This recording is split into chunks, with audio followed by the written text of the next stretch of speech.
Benvenuti alla nostra rubrica Momento Critico, dedicato ai cinefili amanti del cinema, in compagnia del nostro critico Vianeo da Mestre. Buonasera. Eccolo! Allora oggi parleremo di un grandissimo film, Thelma e Louise. Trama. Due femmine decidono di partire alla ricerca della libertà, alla fine la trovano e piuttosto di tornare a casa si butta basso da un burone con la macchina. Critica? Speriamo che veda mia moglie e mia suocera. Ottima idea. Grandi consigli qui a Momento Critico e alla prossima puntata. Grazie. Stai che il DVD mi prestito? Certo, ovvio, magari.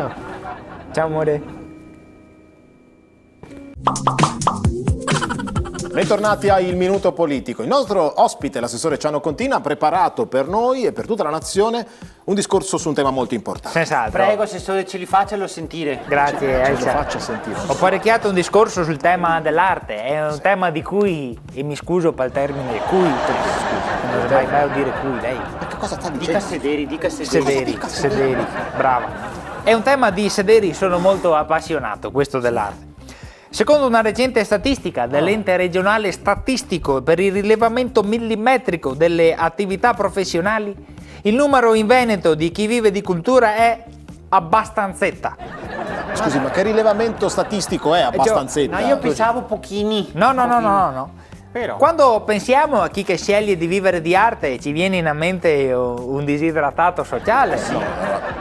Sarà disadattato sociale, ma non credo che fosse questo quello che voleva intendere. abbia Forse, pazienza. non so, un refosco di stampa, forse. Allora, anche questo è sbagliato, è un refuso di stampa, no? Ma Un no, refuso ma non di vedi che è una macchia di vino, si vede da qua? Sì, messaggio, allora. Ogni modo, voglio rabaltare questa visione dell'artista rovesciare. e dire che spesso queste persone fanno una scelta coraggiosa che costa fatica, che in certi periodi ti lascia anche con lo amaro in bocca. Allora, Sì, che non è mai... No, ti lascia quel retrogusto fastidioso. no. Sì, la conosco. allora voglio farvi il mio personale in bocca al lupo, cari artisti, con una metafora.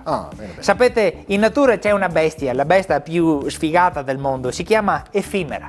La farfalla effimera. Esatto, una conosci? Sì, è una storia un po' particolare, la farfalla... Tale farfalla ha una particolarità. Sì. Nasce alla mattina e muore alla sera. Sì. Vive solo un giorno. E allora voglio farvi questo augurio, di vivere ogni giorno come la effimera.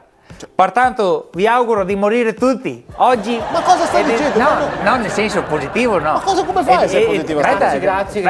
Aspetta, e di ripartire domani e che per voi sia un futuro rabbioso. Sì, Grazie. Ma certo che sarà rabbioso, cosa dire, bravo assessore, Grazie, ma guarda, io bravo non lo so. assessore.